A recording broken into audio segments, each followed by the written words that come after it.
So, as the week draws to a close, Fishman, was there one other thing you wanted to cover? Yeah, probably just before departing, Fishman will go around to all of the senior staff and hand them a piece of parchment. But it will simply just say one word on it, which looks elvish, which is 𝗖𝗔𝗦𝗧. And he says, if you need me, you'll know when to use this. Alright. So, Tibble, when you awake 7 days after the ship reached Ancathair, for a total of 10 days out, Tibble, you come to, you have a dull, throbbing pain in your chest, as if you have been hit by an adamantine battering ram. You see that you are surrounded by arcane machinery of some sort, and there is a mask on your face helping you to breathe. Although you feel at this stage that while there is still some assistance that the mask and the machine is providing, you are mostly able to breathe for yourself. So as Tibble opens his eyes, he takes in this deep, rasping breath, this coming to of consciousness. And for a moment, there's this panicked look on his face as he remembers exactly what happened just before he got to where he is. And he goes to reach for his sword at his hip before his paw comes away with nothing. There's nothing there, and he kind of half tries to sit up and then feels this weight on his chest, and it brings this awareness and attention to exactly where he is. And he looks around himself, and he's alone. He's alone and surrounded by machines in this white room, and the ground is too still. His breathing, as he was looking around, starts to pick up, and as he slowly comes to realize not necessarily where he is, but the kind of place he is, he makes a conscious effort to slow his breathing. And he takes careful, measured, shallow breaths, and he looks around and waits. A humanoid figure enters the room. Good afternoon, Captain Clover. I'm Dr. Kiev. I have been keeping an eye over you over the past week. Where am I? You are in Ancathair. You have been placed in our care in our hospital. You suffered some great damage in a battle at sea. You have been in intensive care. You suffered quite the injuries, so we have to keep you safe from infections. Did they tell you what happened? We were informed that you fell in combat against some terrible foes. Right. Did they... were there any other... So, they're okay then? Yes, to my knowledge, no one else was brought to our care. And Tibble starts weeping. Sorry, did they mention... Was there a large blonde fella with any of them? I have not seen such a figure. My primary contacts were with a dark-haired human and a deep health medic. I am very aware that this be your ship and not mine, but if you'll indulge an old captain, can you send for Nerys? I need to speak to Nerys as soon as possible. Contact has been made, and with any luck, they will be with us presently. Do you feel as if you are reliant on this machine? Breathe at rest. I don't think so, but it hurts. Yes, that's going to stay for a while. If you're lucky, it will eventually subside. Even so, sometimes you might feel it recur in the cold, even if you do regain any sort of loss of that pain. But as I understand, your medic seems to be working on a portable, more seaworthy version of this device that should aid you as you recover. And there's this soft look of surprise that goes over Tibble's face. He's quite brilliant, that one. It is my assessment that you are no longer in need of intensive care at this stage. And he brings a wheelchair towards the hospital bed. Do you require any assistance in taking a seat? Tibble kind of swings his little legs off the bed after sitting up, and it seemed quite painful for him to sit up, but he kind of pushes off himself and almost forces himself in a way to shift to the chair himself.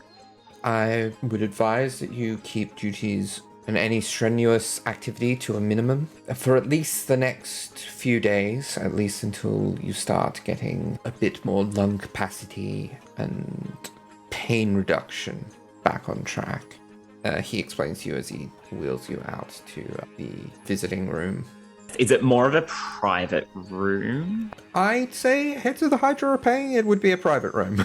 He looks up to the doctor when the doctor sort of wheels him to the room. If I can ask a favor, when they arrive, I'd like to see Nerys first, please. I will send him in ahead of the others. And he leaves you briefly within the room. So it is probably about now that anyone who would have heeded the call that Tibble was ready to see visitors would probably be arriving at the hospital. Officer 𝗖𝗔𝗦𝗧, the captain would like to see you in private first. Nerys will throw a quick glance backwards to Janus and then Alton, and then we'll walk in. Janus has been hanging purposefully, very reluctantly towards the back of the entire group. When Nerys looks over at him, it's almost like he has been specifically waiting to catch Nerys' eye. And he just raises his brow, just nods as Nerys' gaze moves away. Alton has been metaphorically on the edge of his seat, just like waiting to talk to Tibble and the doctors and check on his condition. And he would just shrug a little at Nerys and just be like, okay, and maybe like go and talk to a doctor about the care plan for Tibble afterwards. So Nerys, you see Tibble in this small wheelchair. Captain. Nerys. And Tibble, he looks very small. Nerys hadn't visited Tibble and hadn't really seen him while he was in care on the ship either, correct? So I guess the last image Nerys would have had of Tibble would have been this almost horrifying bloody mess. And he's not that, but he's definitely not what you last saw of him. Where when you last saw him as him, he had a height to him that wasn't physical, almost a height of personality. You could tell, despite his small stature, that he stood tall. And instead you see this creature almost sitting in this chair. Am I the only one? They said no others were admitted. The rest of your crew are safe. You see that he closes his eyes for a moment and you see this tenseness that he had been holding drop. And Janus, did they take him again? As I said, the rest of your crew are all safe.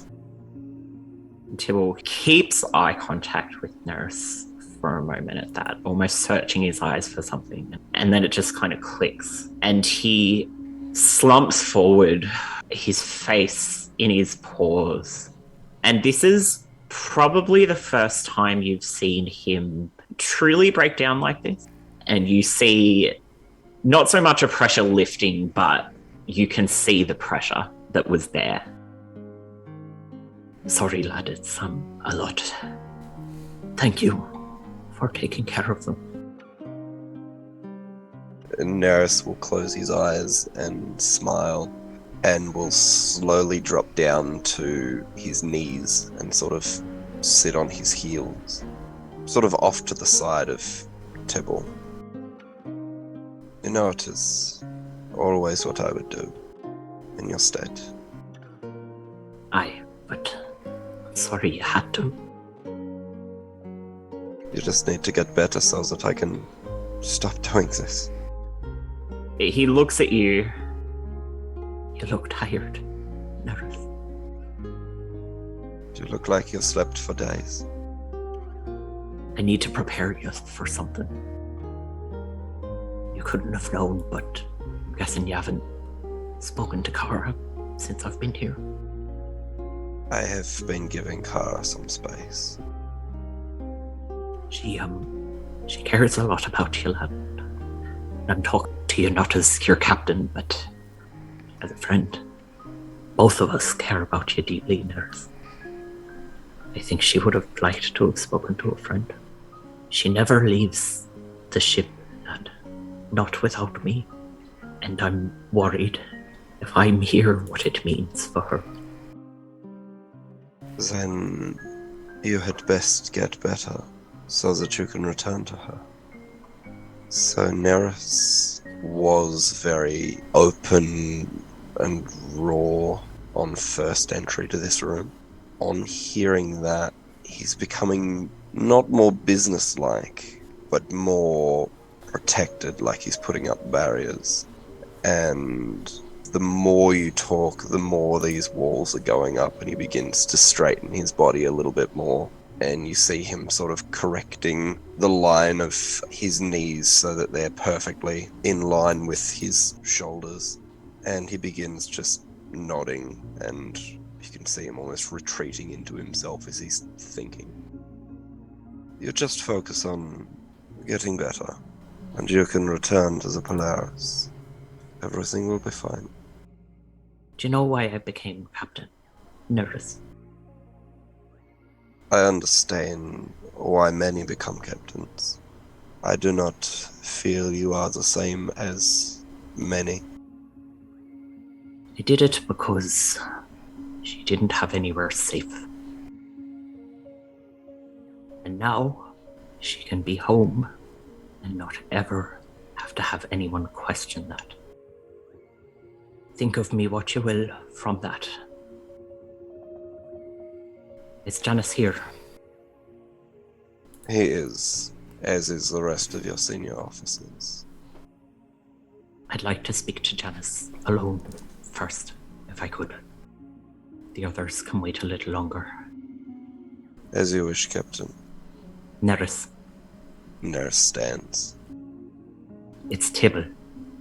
Nerys will give a respectful nod, will not reply, and will walk out and go and fetch Janus. Wilson. Janus snaps to attention, probably at the same time that literally everyone else in this entire waiting room stares at Janus at the same time. Looks as if everyone has a weapon pointed directly at him. Yes, quartermaster. The captain wishes to speak with you alone. I see.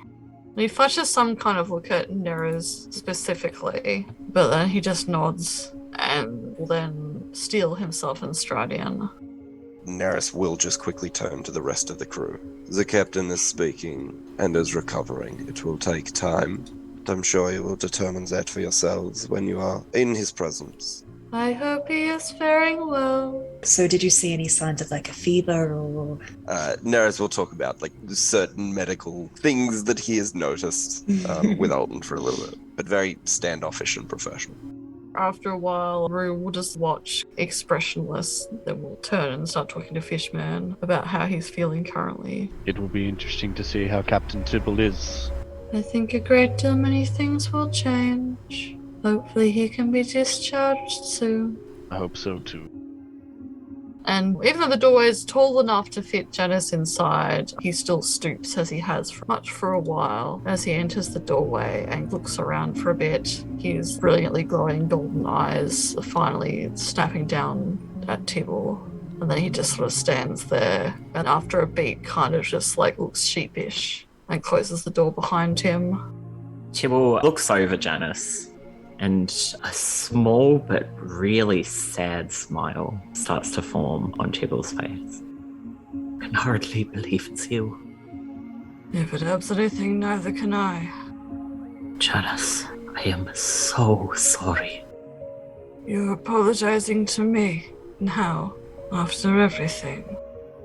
And he does pad over towards Tibble And again, he's huge compared to Tibble, but he is very ginger and very turned in on himself as he walks properly to stand in front of him. All I ever wanted being captain was to have a chance to protect the people I care about.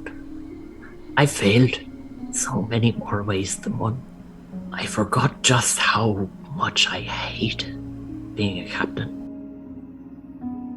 If duty and if protecting everyone means I can't act on the first instinct I get to go looking for you, then was it ever worth it? Janus closes his eyes, almost like he can't keep them open for a moment, and he just kind of holds them tightly closed, and then just sort of shakes his head out, and almost looks like a couple of sparks of radiant flutter out as he opens his eyes back open. Then he changes his stance. He moves his hands to his hips and crouches down so that he's more level with Tibble. Of course, duty is important after all. The good of the crew. It's how I know that you and Nerys are both more suited for it than I. Really, it was him who reminded me.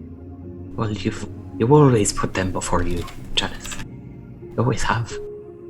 It is a wonderful crew. And he reaches for you. Janus will let Tibble, but he does instinctively flinch. When he does, Tibble, he closes his eyes as this kind of sadness hits him. I wanted to go after you. It was the first thing I wanted, but I had to look out for them. He has a very far away look in his eyes. I understand. It is not the circumstances I was expecting, but I am back. Don't think I know what any of it means anymore, Janus. All I know is I'm glad to have my friend back. I understand. They were difficult circumstances. I've been through many myself. Sometimes there's just collateral. I have something for you, I guess. He reaches into, I'm assuming, like in the process of being wheeled out to the visiting area, Tibble was given the remnants of his belongings back. And within that, there would have been an envelope of an opened letter. And he hands it to Janus. Janus takes it off your hand. What is this? Words from one you love. And his hand almost crumples the entire letter in a fist with almost like a reflexive urgency.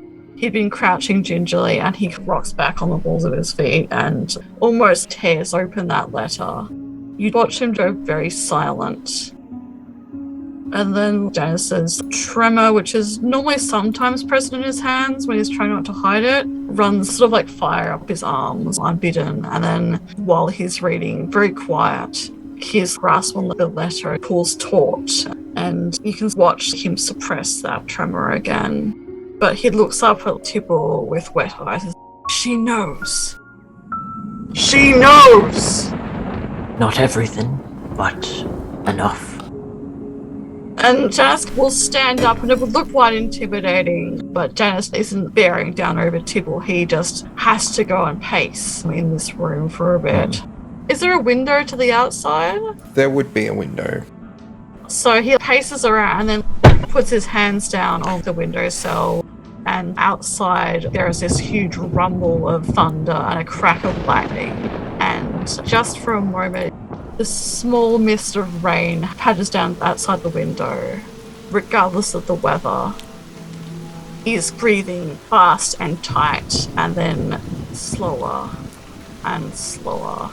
And then the rain subsides. The distant rumble is still present, but not as close. And he just turns around and goes, I see. Thank you for letting me know.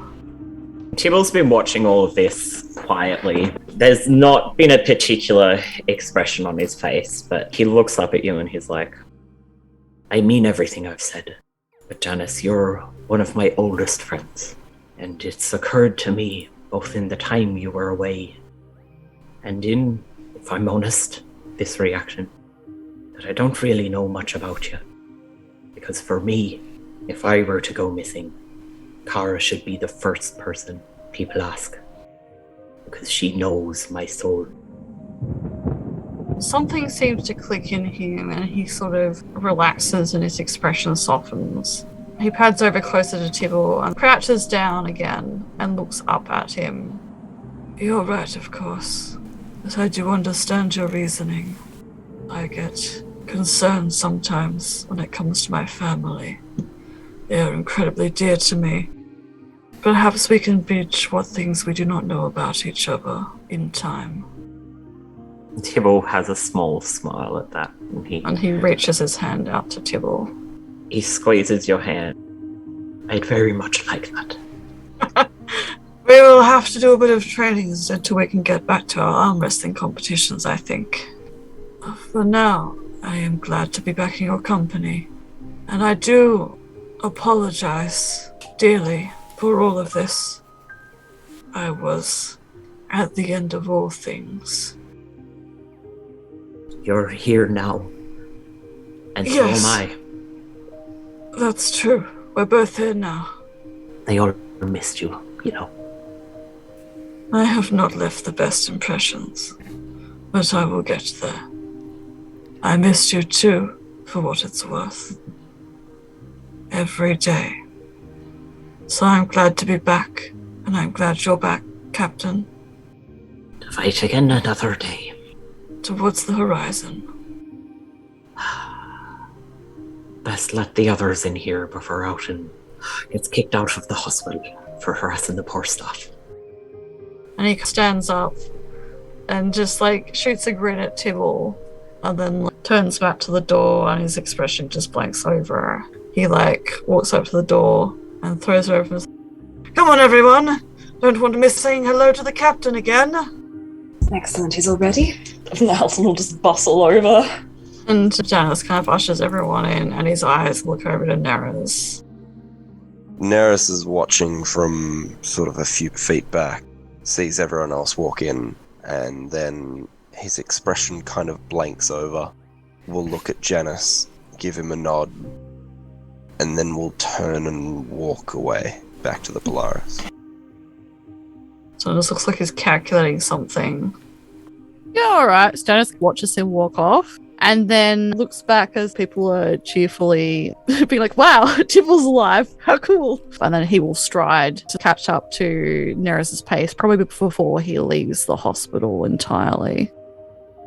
Are there any reactions that we want to highlight to the reunion with the captain? I think Alton, upon seeing Tibble, will be like, boss, good to see you. How are you feeling? Oh, and how have the staff been treating you since you've awoken? And if anyone has been rude, I'm more than happy to shoot them. It's good to see you, Alton. I've got some conversations that I need to be having, I think, regarding your position on the crew. Oh, okay. I am to the understanding that you've been harassing the staff here incessantly and speaking on a machine of some sort to help me with this. Yes, I have. Is that unacceptable? It's unacceptable that you're not already the medic. You mean like the ship's medic? Are you serious? Are you under the effects of medication or anything right now? Alton, I'm tired and injured and of the understanding that you went above and beyond your duty of care and also above and beyond my own expectations given your situation. You've proved you want to be here and you're good at what you do. Oh. I've got to run it by the bosses, but if you want it, it's yours. I'll have to deal with you in one way or another. It may be a co-medic thing. He goes from looking ecstatic to mildly nauseated. Then he gets back to being just very excited. Thank you, I would love that position. Absolutely, I'll be the best ship's doctor the Polaris will ever see. I wouldn't doubt it. And I'm just glad that you've made it through. I'm glad it makes you glad. Of course, don't want to lose another boss. Fishman probably would have muttered under his breath, small steps, and chuckled to himself, referring to a conversation that he had with Alton. And then, he would have probably just waited until Alton was done. Just doing that classic, shoulder on the doorway kind of thing. Would you pardon me, lad? There's a handsome young fishman standing in my doorway. Fishman will, look behind himself and around the room and be like, "You can't see one here, unless you're referring to me." I'm crippled, not blind, lad. Come on in. Alton just looks at Fishman's abs and is like, Captain, I'm glad everyone is well. everyone is well. And whilst we have had some time off, or some downtime, I don't believe anyone has had the opportunity to properly rest. I believe every single one of us here has been worrying about you, Captain. Sorry to hear it. We are an independent bunch, Captain. We can care for ourselves. I simply share this to let you know that there are people waiting for you. But you better fucking get better soon. I hope to be home very soon. Do you have plans? What will be the next adventure for Captain Tibble? Are you going to let this stop you? He wheezes a bit when he laughs. He's like, you can't make me laugh, lad. I've heard that laughter is the best medicine. Not when your ribs punctured your lungs. It isn't. no, try to avoid that. I believe yelling probably isn't a good idea either, Captain. As he gives a very cheeky grin. All is well. You need not worry. Just simply focus on yourself for now. I believe Nerys has taken care of literally everything. Tibble's brows kind of twitch at that. The Polaris is in very capable hands at the moment. Oh, I know. They're quite a good example of themselves right now. I even hear word of perhaps an impression being made when he gave his report. Quite a good impression, actually. He's a good lad. And he's making a name for himself. Why do people always sound so surprised when Nerys is capable? Because it's genuinely surprising. Right. Sorry, I'm trying not to be funny. My apologies. He's good at what he does. He often stands behind the crowd, but now that he has had the opportunity to take front, I believe he's fit the role quite well. And yes, no one burnt the ship down in your absence. We didn't even singe it, you'll be happy to know. In fact, I believe the ship is as good as new. Our bosun helping us. Brink touches Tibble very gently on the side and then crouches down very low. Your wife is also doing okay. She misses you very much. And Tibble looks up at Rue. You've been with her? Yes, she's my new roommate. Don't worry, you don't have to worry about me making off with her or anything. She's not my type. And then Rue signs hello. He signs back to them. Thank you for taking care of her. It is no problem at all. I am more than happy to help. What? Before we go, Captain, I have something to give you. Fishman will dig through his things and bring out a piece of paper. Rue and Alton would probably recognize it, similar to the one that he gave to them earlier, and he'll gesture it towards Tibble. This is something for future use. I don't believe you'll have any need of it, but in the future, aboard the Polaris, if you do need of me, you will know when to use this. And he'll gesture towards you a piece of paper saying, 𝗖𝗔𝗦𝗧, which is written in common, but you could probably deduce that it's of another language. Just attempt to say it when you need me.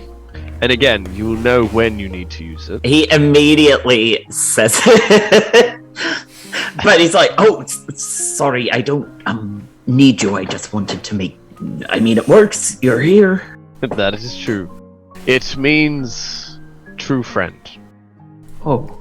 But there is further meaning behind this. And then he'll probably turn around and then walk away, hand up in the air like that. Quartermaster! Alson, are you not with the captain? No. The others are making their time with him now. You are in a hurry. You must have an important duty to partake in. Can Nerys figure out what's going on with Janus? Janus has not been behaving normally to how he used to before everything happened. He's clearly followed you for some purpose. As he sort of looms over you, I assume he might have paused near the doorway. Or is Nerys still walking? Nerys was still walking, and then in that last sentence he does stop and looks directly at Janus. I'm not over fond of being in hospitals for too long. It brings back bad memories.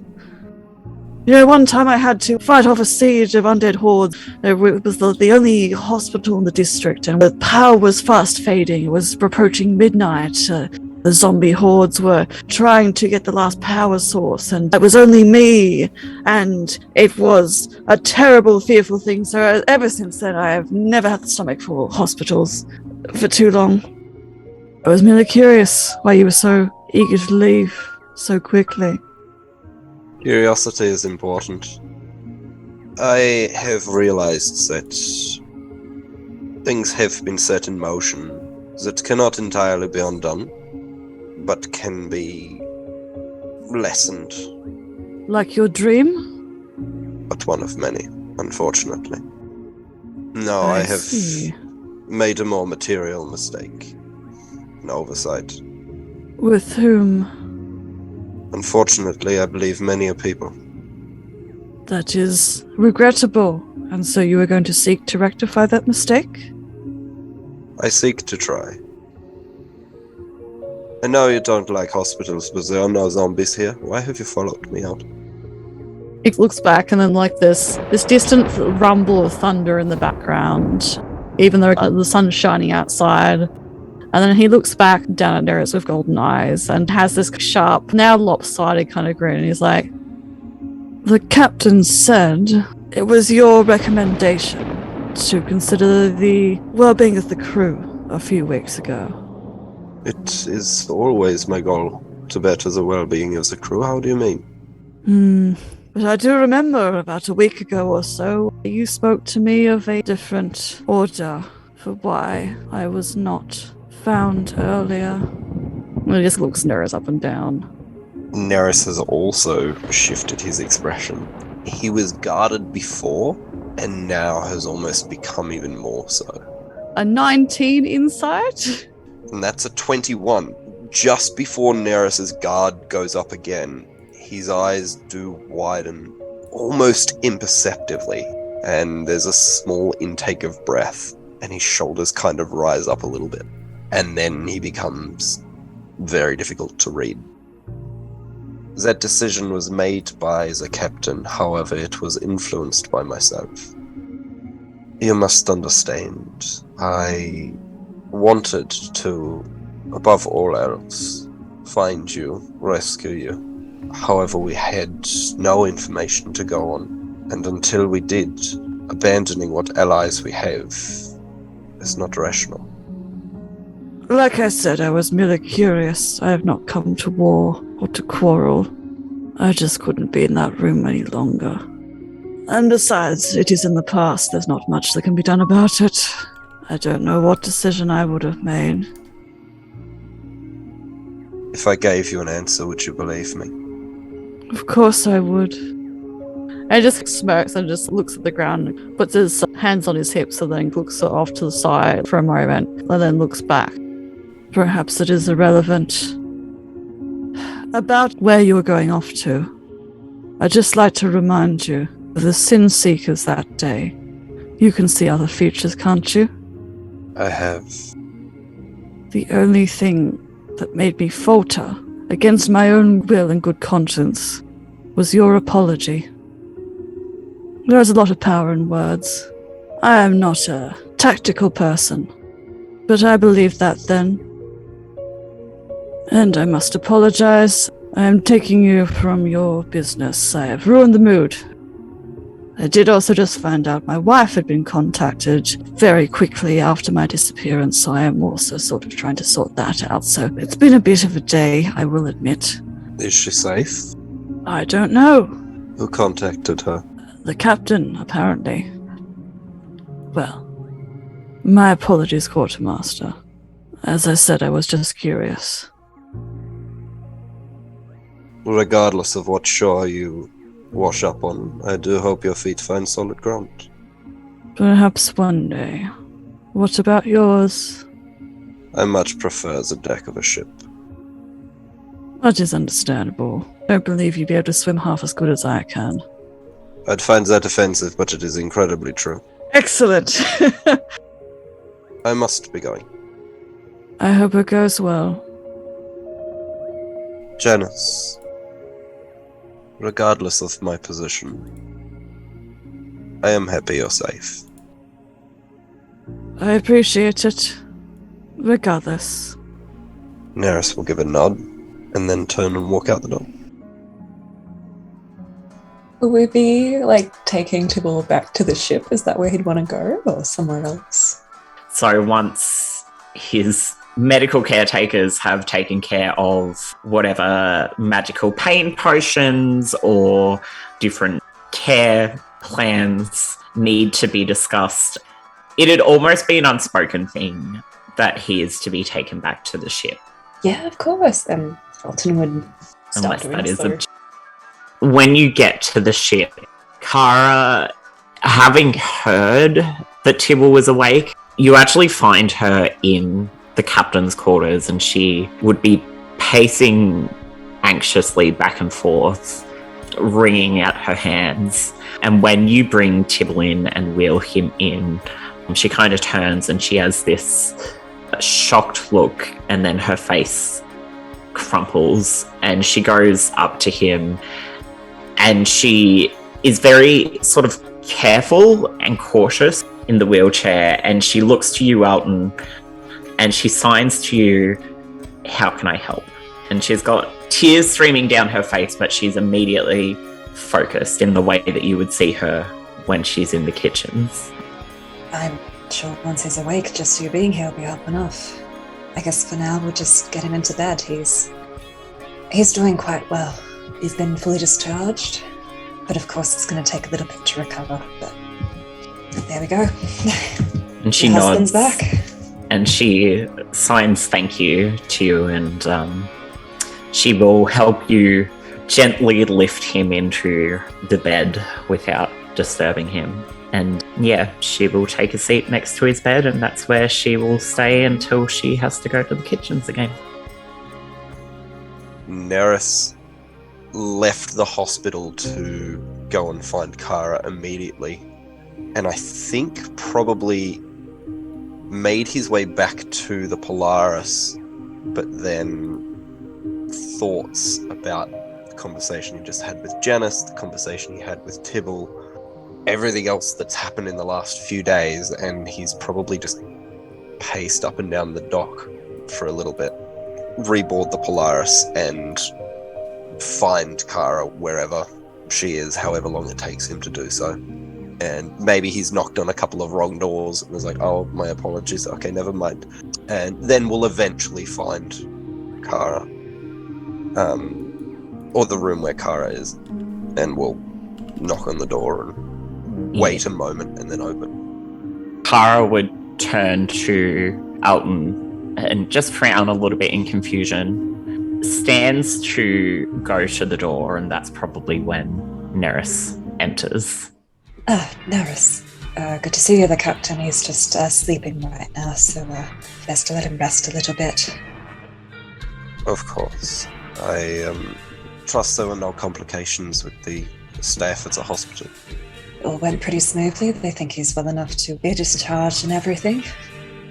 If you would not mind still taking on the role of a more advanced ship doctor in Tibble's stead, obviously, with me acting captain, I would appreciate if you were to maintain some form of conversation with the hospital if they have any additional concerns or treatment.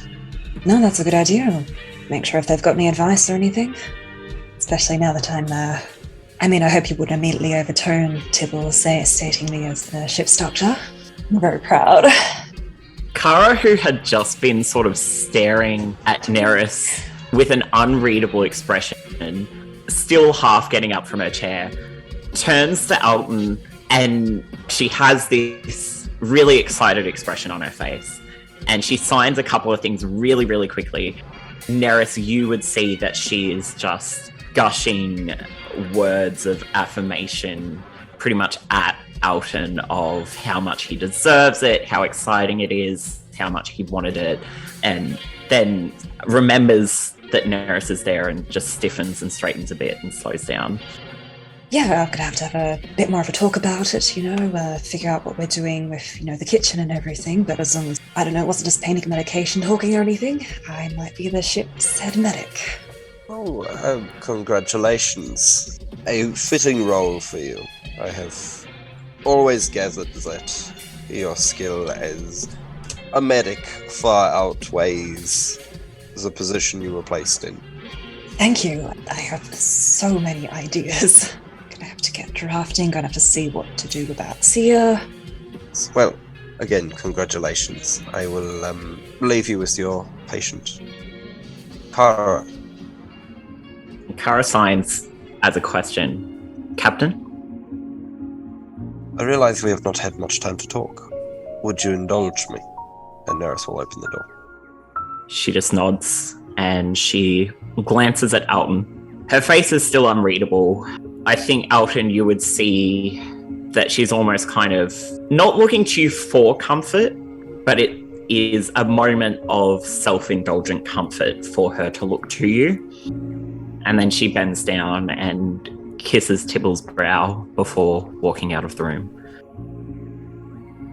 Nerys will follow Kara, and Nerys will lead while still walking sort of alongside Kara in the manner that I think he's probably grown accustomed to, albeit this is a little bit more professional and tense, so that he's still directing where we're going, but he can visualize signs and everything, so he's not directly in front anymore.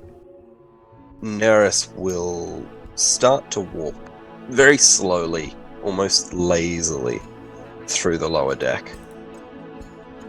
It must be a great comfort to you now that Captain Tibble is back on board. She doesn't say anything. She's still looking forward and she just does a short nod. I have, in Tibble's stead, acted as interim captain, and I have tried to do what I feel is best. She stops walking for a second.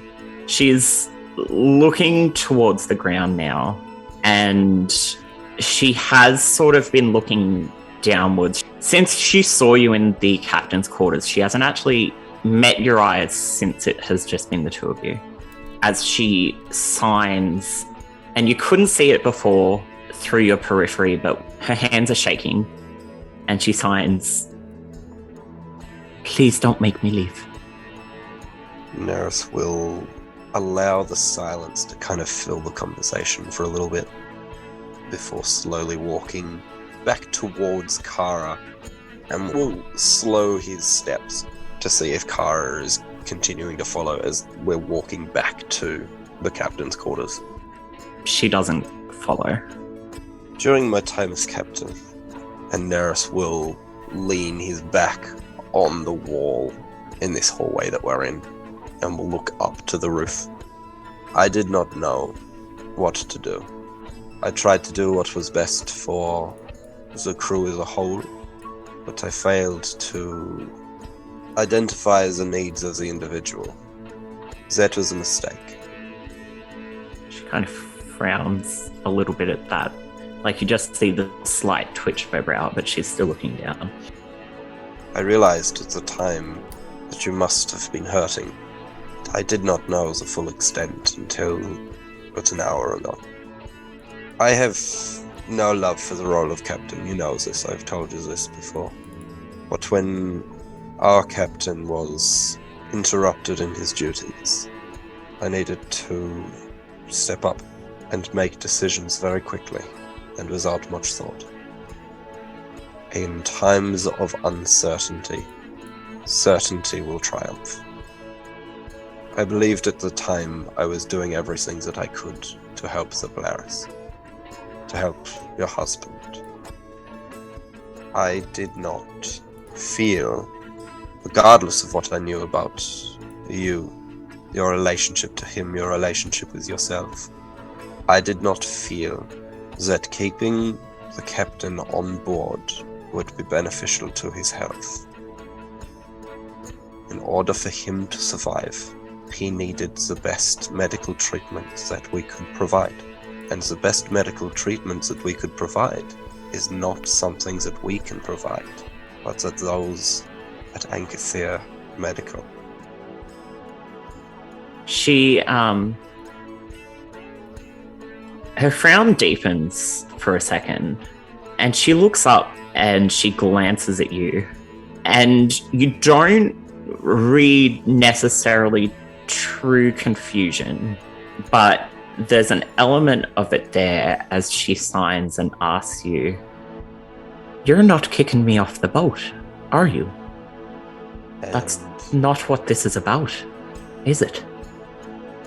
It has been made very clear to me that the Polaris is your ship. I cannot kick you off that, nor do I have any intention of doing so. That thought has not crossed my mind. You have done nothing to warrant that. It's not relief, but there's a release of tension. It's a hardness that leaves. And she looks up at you when you ask her, "Why would you think that?" And she looks to where you keep your wand, and she's quiet for a moment. And then she says, "Find out if you wish." Understanding after a moment where this conversation is going, Nerys will say, "I would much prefer you just tell me." She winces a little, almost involuntarily, and then looks up at you, and this layer of reservation drops a little. "It is not easy.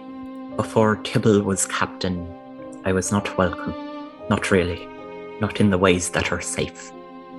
Not on a ship where my husband couldn't take advantage of his position to keep me so." So you are worried that I am just like everyone else? She's quiet, and she kind of looks down for a second, and then when she looks up at you, she looks furious. "I was worried that the man I thought was my friend had not said a word to me since I watched my husband have his chest caved in. I was worried of what the pressure of that might do to my friend and where his mind would go. You've always been rational, Nerys. I'm not that much of a use to this crew. I make passable food. My place, I know, is a place of nepotism. I also know how much you value logic and reason." So I would, in your mind, release you to the world because you are of no further use to the Polaris? Is that what you take me for? You know who I am. You know who I was. You helped me become who I am today. I have a love for logic and reason because I have seen how unreasonable the world can be. Logic does not, in my mind, create chaos. Logic creates control. I have told precious 𝗖𝗔𝗦𝗧 I have had a goal since I came to the Isles. I am searching for someone of great importance to me. I was proceeding along that path very well before I was found by the Polaris. I knew that joining the Polaris would interrupt my search, would interfere with my goals. Logic would dictate that I leave you, that I at the very least use you to further my goals. But that thought did not cross my mind. And I have spent years not pursuing the man who brought logic into my life so many years ago, so that I can serve as a puppet to a captain. What logic is there in that? Why would I make that decision if I was the logically, rationally minded individuals that you take me for? This wave of something washes over her. There's a look, it's not pity, but it's understanding. Not the understanding that I think you're looking for, but a different understanding. And then she shakes her head and straightens herself a little. Unfortunately, I've been through much. Sometimes fear makes me forget. I'm sorry for making you feel that I would ever think of you as just that.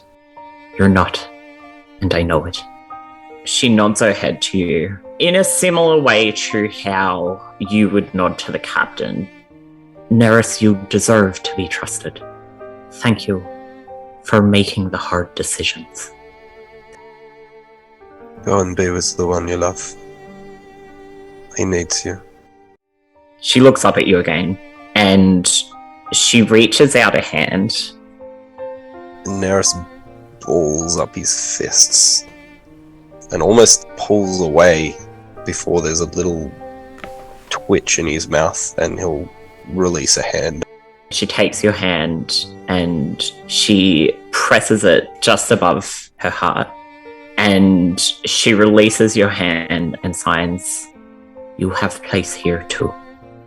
And then she turns and walks back to the captain's quarters.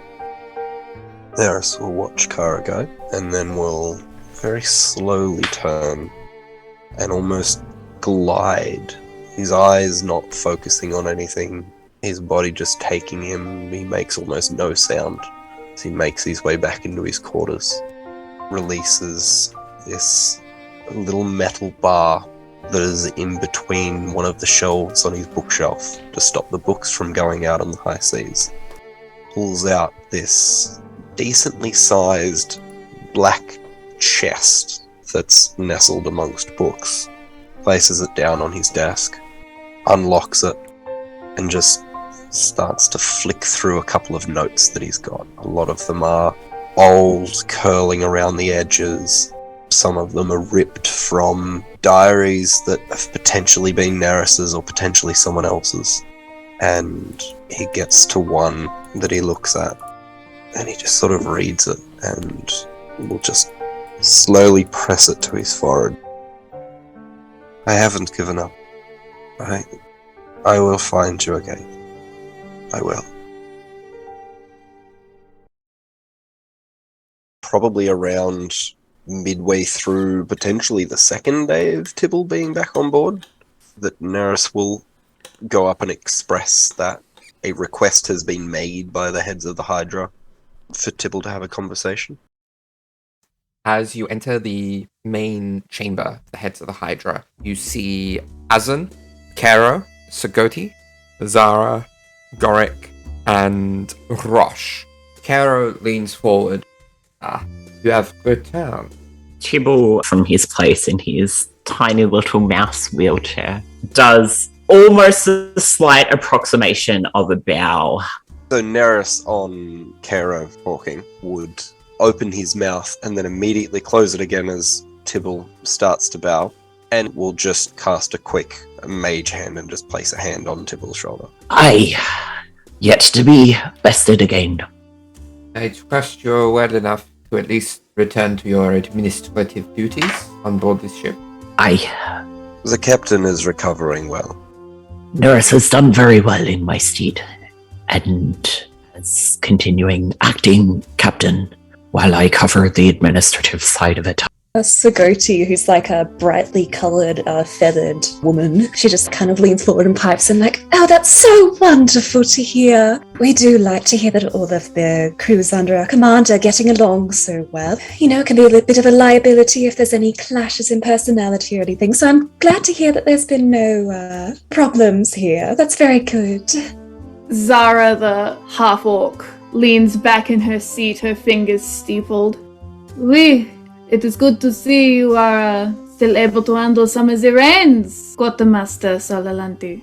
I act in the capacity as required by the heads of the Hydra. Of course, Keep up the good work and all. There are some administrative changes that I wish to discuss.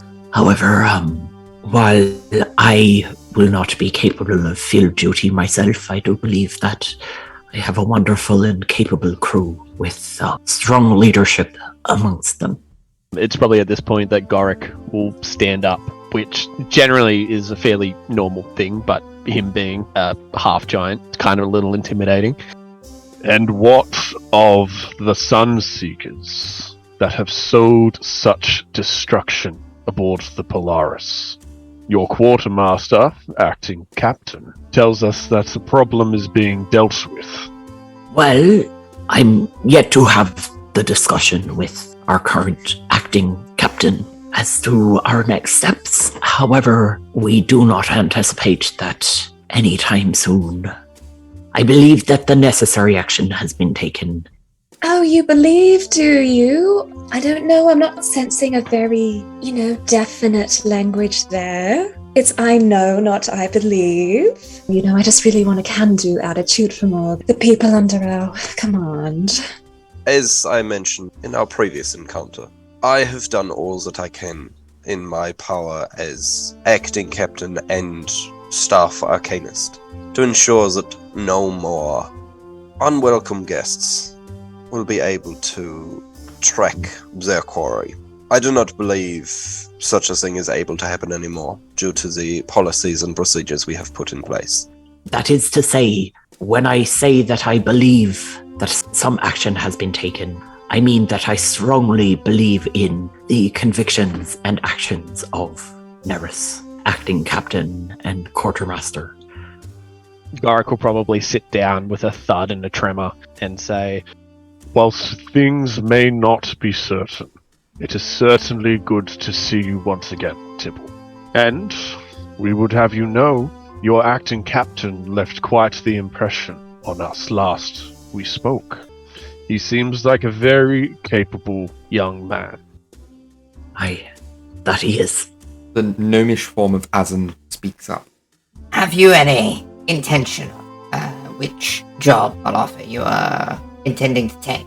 Well, while I've not had the chance to discuss the current job offers with our acting captain, I 100% back any decision he wishes to make.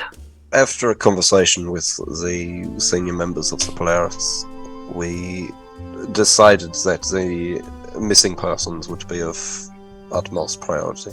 I would very much agree with you. You have much expertise in this area, it seems. No better team could be on this case. Your words honor the Polaris and myself. If there is any support in resources or research we can provide, as always, do not hesitate to ask. Well, I have been in the workings of some potential administrative changes within the ship. The young Alton has gone above and beyond his own personal care of duty as the field medic he sometimes acts upon, as we are all aware of Sia's disinterest in field missions, among many other things. Alton has shown the utmost care and diligence and shown a true loyalty to not only myself, but to the Polaris itself. I am wishing to offer him the role of head medic. I think this would be an appropriate reorganization. In the background of all of this, Zara leans over to Goric in their extra large chairs, as she is a half orc. And behind her hand, she just whispers to Goric, I am so glad he knew who Sia was. I do not remember the little people they put on this crew. That is something I have feigned for quite some time. It's best just to let these things happen. That's what upper management is for, isn't it? Just remember the head of other areas and then let them handle everything else. Do we have any other business? I am happy for them to return to their business. They have much to do. Oh, of course, I think that's all good. Fun little meeting. And we expect good news. We wish you the best, Polaris. Before we leave, I haven't had much time to take proper stock of our current supplies. However, I do believe that we may need some additional supplies in the means of additional rations, additional crockware and cutlery. We have had some accidents during the boarding parties that have led to quite a diminished stock of said crockware, so if that can be potentially doubled in expectation, that would be appreciated. If you will just discuss that with the requisitions on your way out. If we have your approval, most certainly. So you depart from the chambers, make your way through requisitions, and back to the ship.